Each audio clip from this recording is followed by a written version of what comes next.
Dear students, welcome to my channel Biology Easy. আজকে আমরা পড়ব স্ট্রাকচার অফ আ ফ্লাওয়ার মানে ফুলের গঠন।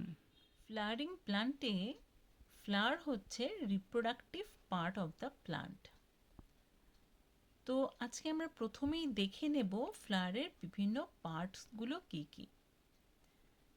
আমরা প্রত্যেকেই জানি যে ফ্লাওয়ারের মধ্যে একটা রিসেপট্যাকেল বা পুষ্পাধার থাকে। এই রিসেপট্যাকেলের ওপরেই কিন্তু ফ্লাওয়ারের চারটে হোল মানে চারটে পুষ্পস্তবক বসানো থাকে। চলো দেখে নিই কোন কোন স্তবক বা কোন কোন হোল ফ্লাওয়ারে থাকে। একদম প্রথম যে হোলটা রয়েছে ফুলে সেটা হচ্ছে ক্যালিক্স বা আমরা বাংলায় বলি বৃতি। ক্যালিক্সের এক একটা অংশকে আমরা বলবো সেপাল বা বৃত্তাংশ। সেপালের কালার গ্রিন হওয়ার জন্য মেনলি ফটোসিনথেসিস করতে পারে এরা। সেকেন্ড পার্ট হচ্ছে করোলা বা দলমণ্ডল। ঠিক আছে, করোলার এক একটা অংশকে আমরা বলি পেটাল বা বাংলায় পাপড়ি। এরা যেহেতু কালারফুল হয় তাই এরা কিন্তু বিভিন্ন পলিনেটরকে অ্যাট্রাক্ট করবে এবং পলিনেশনে বা পরাগযোগে হেল্প করবে। এরপর আমরা চলে আসছি ফ্লাওয়ারের থার্ড হোল মানে অ্যান্ড্রোসিয়াম বা পুষ্পস্তবক। এই অ্যান্ড্রোসিয়ামের এক একটা ইউনিটকে আমরা বলি স্ট্যামেন বা পুংকেশর। চলো দেখে নিই স্ট্যামেনের স্ট্রাকচার কি। স্ট্যামেনে একটা দেখো স্টক লাইক একটা ফিলামেন্ট বা পুংদণ্ড থাকে এবং এর ওপরে যে স্ট্রাকচারটা থাকে তাকে আমরা বলি অ্যান্থার বা পরাগধানী। তাহলে এই অ্যান্থার এবং ফিলামেন্ট মিলেই কিন্তু তৈরি হয়েছে স্ট্যামেন, আর অনেক স্ট্যামেন দিয়ে তৈরি হয় অ্যান্ড্রোসিয়াম।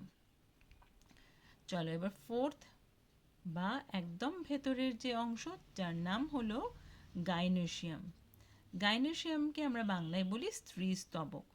এর এক একটা ইউনিটকে বলবো কার্পেল অর পিস্টিল বা বাংলায় গর্ভকেশর। এর আবার তিনটে অংশ আছে। কি কি?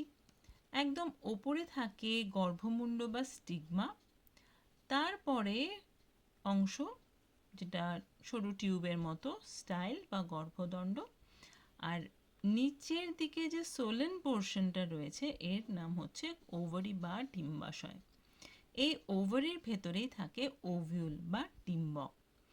তাহলে স্টিগমা, স্টাইল এবং ওভারি এই তিনটে পার্ট মিলে তৈরি হয় একটা কার্পেল বা পিস্টিল, এবং অনেক কার্পেল বা পিস্টিল মিলে আমরা বলতে পারি গাইনোসিয়াম।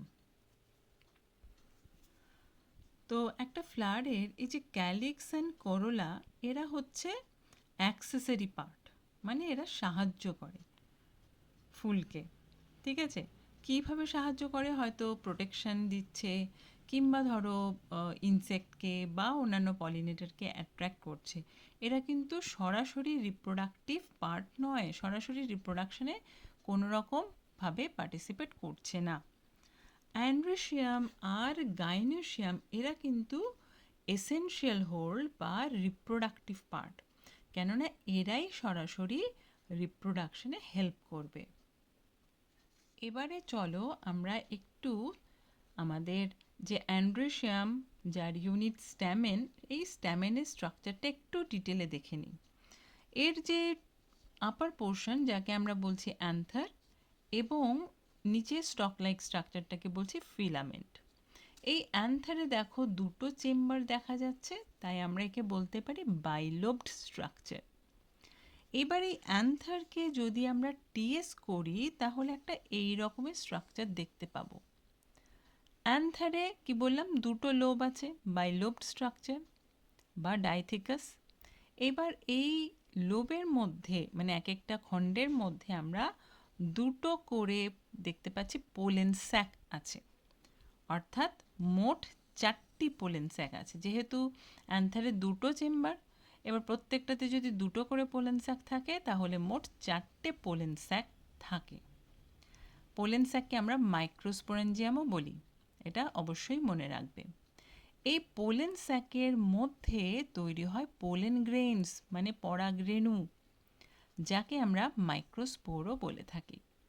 ঠিক আছে, তো এই হচ্ছে একটি ফুলের গঠন, এবং ফুলের মধ্যে কি কি অংশ থাকে আমরা আজকে সেটা জেনে নিলাম। আজ এই পর্যন্তই থাকলো, দেখা হচ্ছে পরের ভিডিওতে। সবাই ভালো থেকো, সুস্থ থেকো, ভালো করে পড়াশোনা করো।